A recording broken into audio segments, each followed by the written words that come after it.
Historic Rockford. A house abandoned decades ago, glorified centuries ago, has stories to unveil.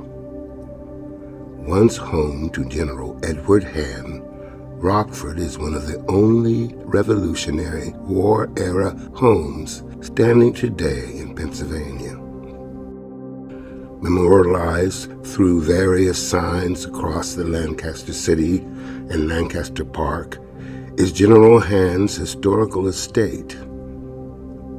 His story is well documented and researched, but little explored is Hahn's participation in a system of cruel dehumanization present in the United States during the 18th century.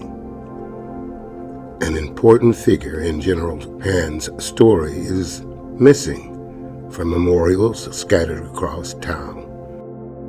Missing is crucial information on one man who provided aid to the Revolutionary War general. One man who chose a harrowing path of freedom over simple complacency.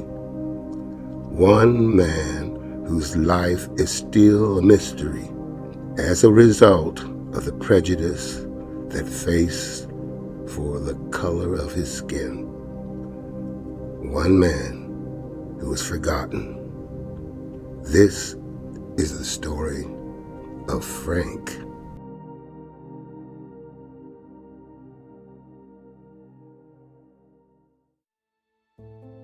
General Edward Hahn was an American military officer and politician who served in the Continental Army during the Revolutionary War. He is remembered for his accomplishments as a general under George Washington. Despite Hahn's fight for freedom and independence for the 13 colonies, he enslaved at least 4 individuals. Their names are Bob, Sue, Bet, and Frank.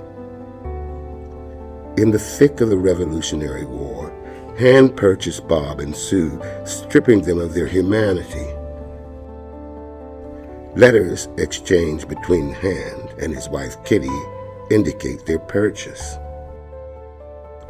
During this time, enslaved people were seen as commodities and were often added to your shopping list.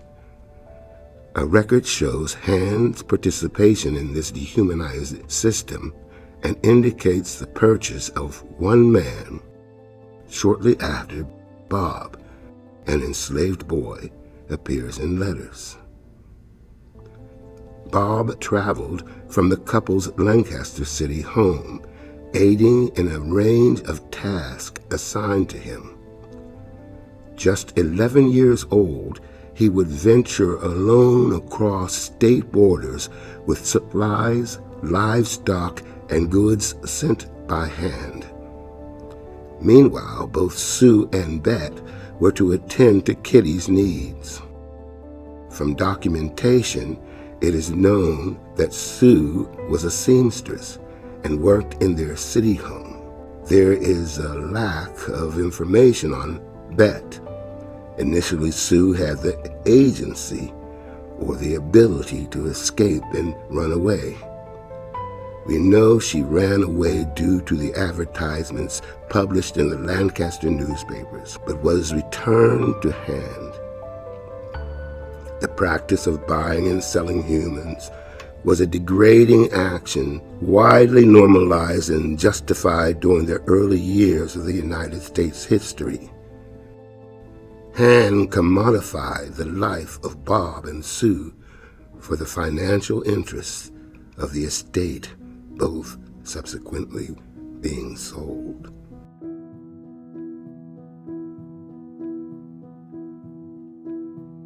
By 1794, Hahn and his family sold their home in Lancaster City, moving to the Rockford house 2.5 kilometers away. The distance from Center City created an issue for Hahn's access to the community. It was only a matter of time before he began searching for a carriage driver. As a member of the St. James Episcopal Church, Han was involved in Lancaster's political scene and had many interactions with other enslavers. He was able to purchase someone who would fulfill this role, a man in bondage named Frank. For the next 5 years, Frank labored underhand as a carriage driver, farmer, and worker of various tasks with little freedom and no pay. Working at the Rockford house, historians assume Frank would only ever enter the home to bring in the luggage of the guests, receive instructions from Han in his office, bring in lumber for the fire, or to eat in the kitchen. His living quarters included a cabin on the outskirts of the property. He likely spent time in the basement, separated from the guests and members of the Han household. Frank's job as a carriage driver exposed him to the inner workings of Lancaster City. This allowed him to frequent places such as Central Market and St. James Episcopal Church, where other enslaved individuals attended. Carriage drivers and servants had a scarce but available chance to communicate their lives and plans for the future.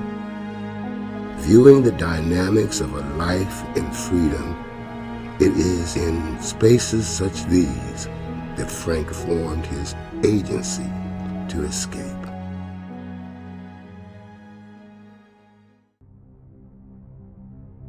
St. James Episcopal Church, founded in 1744, was a gathering place for many elite in Lancaster City.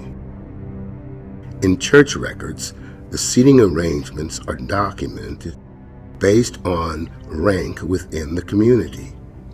Consequently, General Han, along with his companion Jasper Yates, were placed at the front of the church in boxes 1 and 2.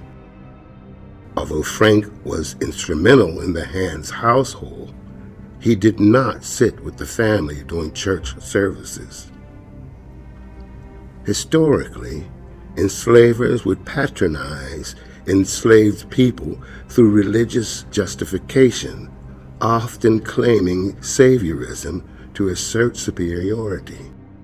An assigned wardrobe accompanied the religious manipulation.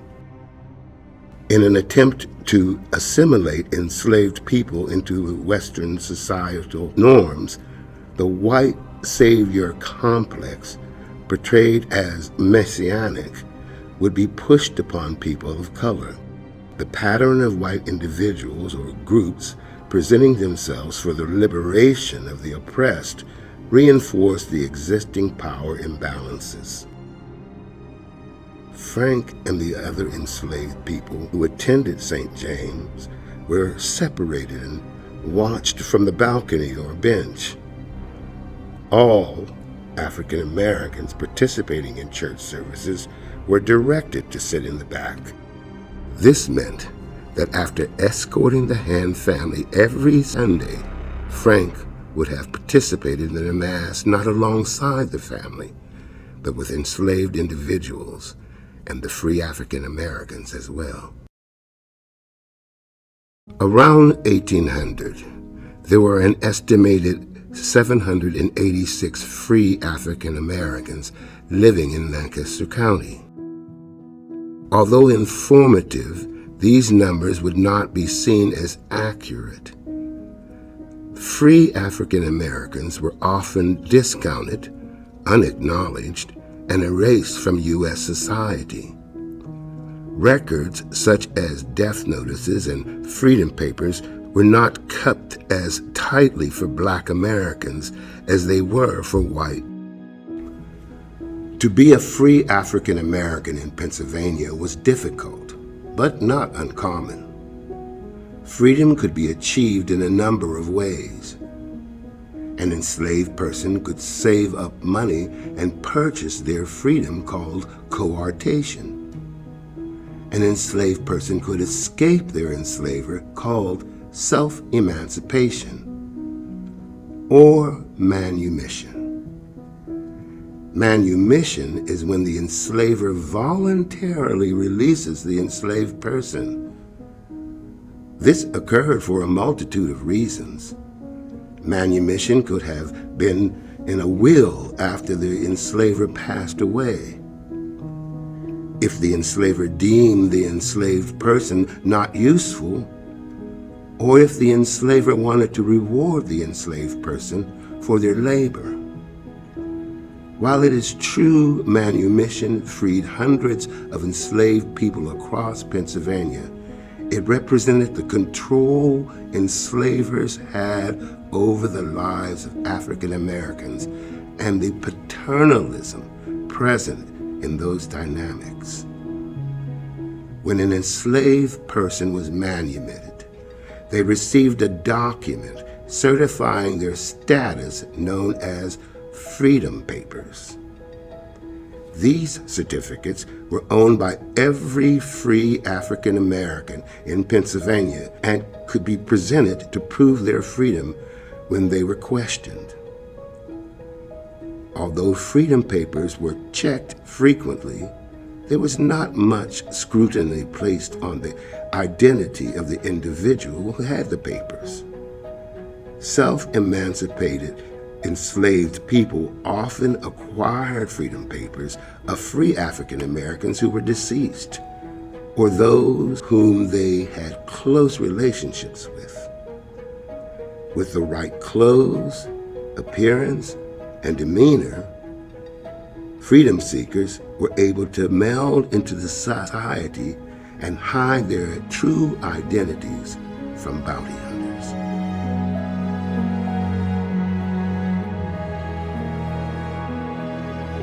Before 1802, it is believed that Frank came in contact with a free African American man by the name of Prince Will.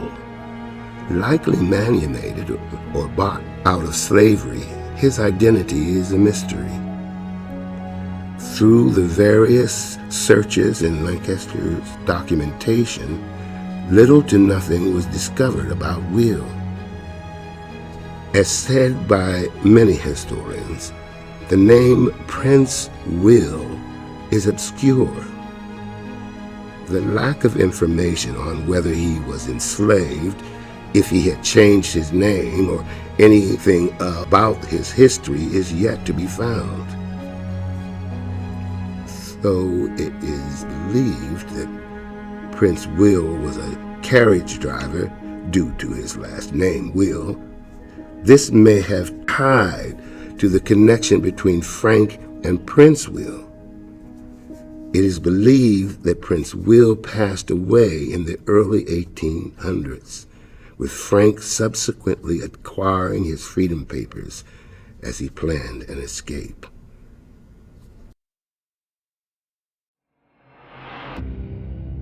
On the night of March 28, 1802, Frank escaped Rockford possessing nothing but a change of clothes, a knapsack, and freedom papers from Prince Will.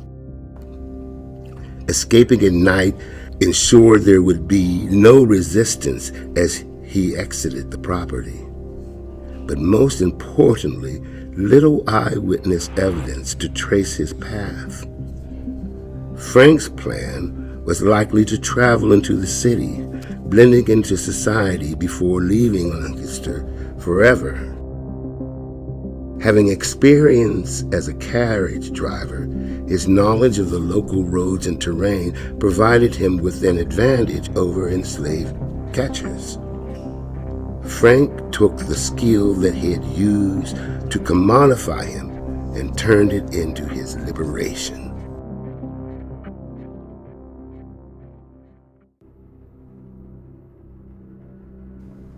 On March 31st, 1802, a freedom seeker advertisement was published by Edward Hand in the Lancaster Intelligencer, a local newspaper.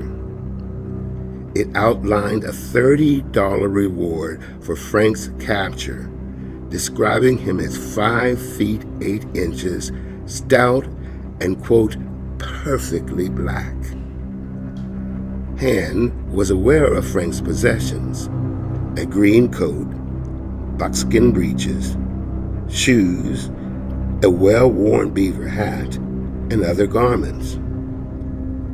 To further identify Frank, Han characterized him as, quote, having a pleasing countenance, his speech being mild and his voice rather effeminate when sober, but very noisy and impertinent when liquored. Importantly, Han communicated awareness in Frank's possession of Prince Will's Freedom Papers. Readers of the advertisement were likely encouraged to be vigilant for free African Americans under the name Prince Will. This posed a threat towards Frank and his escape.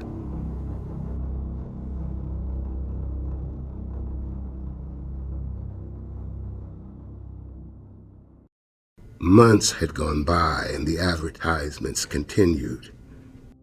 It assumed that Frank had successfully passed under Prince Will's name, as there were no records by Han claiming his capture.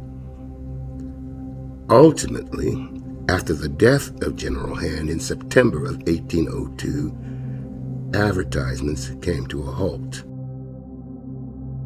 No evidence has surfaced indicating that Frank continued to pass as Prince Will. There is no information on Frank's life after his escape, and the lack thereof speaks volumes.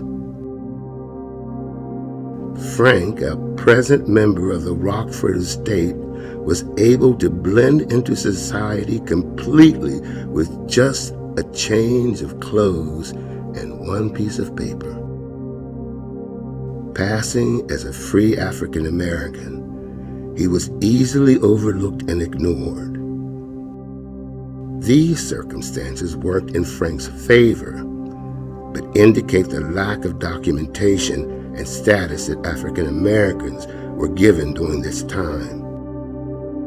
Even today, historians struggle to find records for African Americans that were present in society during the 1800s.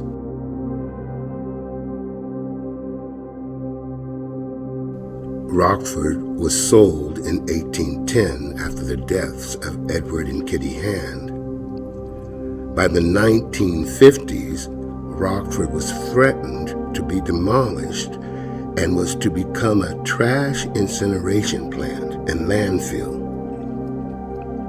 All the history that glorified Edward Han would have continued without light on the enslaved people he owned. In May of 1958, the Rockford Foundation was established, and restoration of the property in the house was opened to the public in 1960. Yet there is still a lack of legacy for Frank and all the others enslaved people who worked for Han. Outside the Rockford property sits a plaque commemorating those who labored under Han. While other tenant farmers and laborers are commemorated, Frank is not. Historian Debbie Smith recalls her first days at Rockford and the lack of information on enslaved workers. Beginning her work in 2011, she noticed only a small section on a brochure referencing enslaved workers at Rockford. Even then, during tours, enslaved people were not mentioned. Smith, along with members of Historical Rockford, began to uncover the history of those enslaved under Edward Han. Years of research has led to uncovering the history of Bob, Bet, Sue, and Frank. While evidence of their existence has been found, there is more to be discovered. It is the responsibility of not just historians, but everyone to acknowledge and learn forgotten stories. We are the ones we have been waiting for. We are the change that we seek. The story of Frank and his harrowing escape will no longer be considered forgotten. His legacy will be remembered forever.